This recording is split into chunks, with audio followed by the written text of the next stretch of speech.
I want to press the start button, my heart beats. This article in the Tyee about the UCP in Alberta, how child abuse protection organizations are having difficulty getting their content to children in schools. Foundations for Life has been offering health lessons to students in Alberta's Peace region since 1985 and has 17 presentations spanning a range of topics and ages. Good Pictures, Bad Pictures teaches K-1 students how to turn, run, and tell when they are accidentally exposed to inappropriate or scary content in person or online. In an abuse prevention program for grades 1 to 3, students discuss the body parts and privacy, including practicing saying no, asking their caregivers the proper names for private parts, should they ever have to ask for help or report an incident. Identifying people they can trust to be on their safety team, and learning that secrets don't have to be kept from safety team members. Visitors to the Foundations for Life website who try to book these presentations or classes for later grades on healthy relationship skills or human trafficking awareness now get the same message.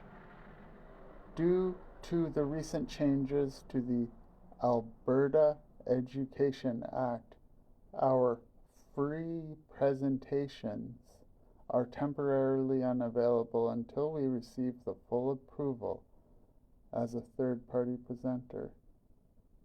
And they really might not get full approval. Only one of the organization's programs, an introduction to puberty for grade 4 students, has gotten the okay from the Education Ministry.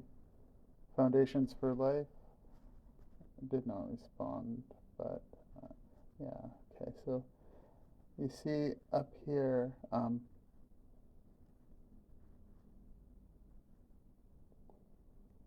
where is it? We've got the,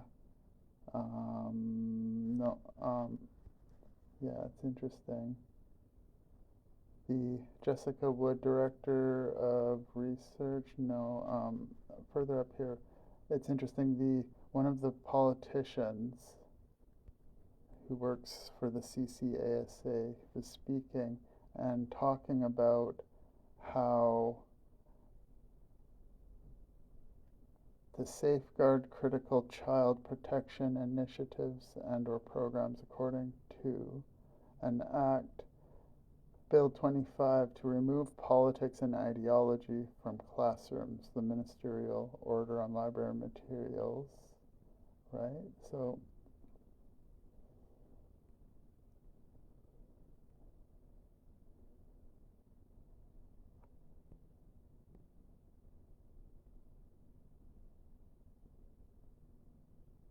educators have said it's not clear what's allowed and which topics are out of bounds.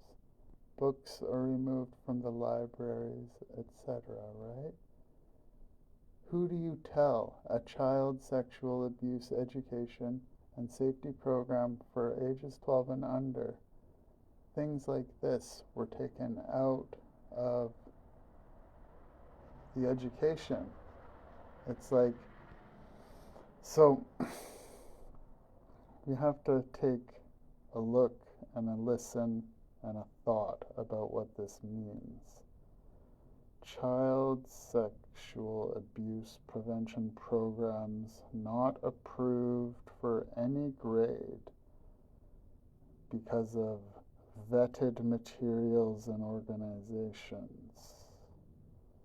Okay, here's the Education Minister, Press Secretary Garrett Kohler, as there are no learning outcomes dealing explicitly with human sexuality or gender identity or sexual orientation in the K-2 curriculum, no instructional resources are required or approved for those grades.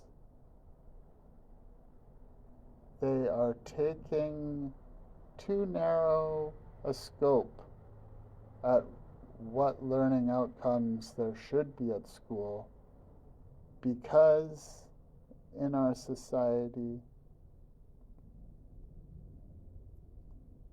sexual violence and crimes based in gender are too common to excuse or allow individual groups like cultures, families, institutions to manage.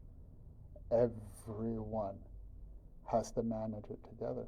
Everyone has to talk about it together. Everyone has to be on side with reducing sexual violence, or we all fail. Because those people are loose doing the sexual violence, not being suppressed, not being found out, not being taken out of the equation. And to describe what I'm saying as ideological and political, because I'm discussing the foundational necessity to defend children, because the Alberta government somehow includes that defense of children as what it opposes in its policy. Well, in virtue of that dynamic, defending the rights of children is an ideological act. That's the only way I can understand it. So,